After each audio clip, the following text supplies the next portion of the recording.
Caves inondées à Naour par exemple. Sébastien Ambert est en Guigeoire. De la boue partout dans Naour et notamment dans le centre du village en contrebas. Nicolas tente de faire refonctionner une pompe chez lui. Sa maison a été totalement envahie par les eaux. L'eau finale, le niveau final. L'eau est montée jusque-là. Voilà. Et tout a commencé dans la nuit de dimanche à lundi par un très violent orage. C'était impressionnant. On ne pouvait même pas tenir sur la route tellement que ça poussait. Des branches d'arbres, tout. Ah, c'est impensable. Les dégâts sont partout, des dizaines de voitures sont fichues à cause de la boue.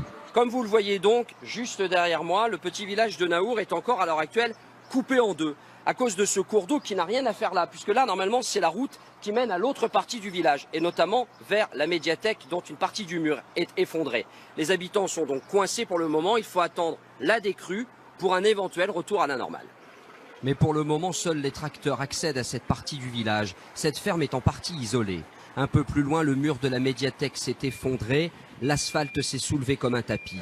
Tout cela à cause d'une voiture emportée par les flots transformée en projectile. Elle a atterri au niveau de la médiathèque, donc il y a tout le soubassement qui est parti avec l'asphalte, vous voyez. Hein. Ça, c'est une voiture qui a causé ça? Oui, tout à fait. Et puis ensuite, elle a continué, elle a terminé sa vie dans un fossé.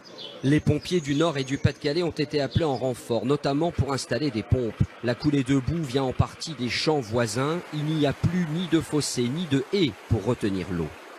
Les habitants de Naour espèrent maintenant qu'il n'y aura plus d'orage pour un retour à la normale.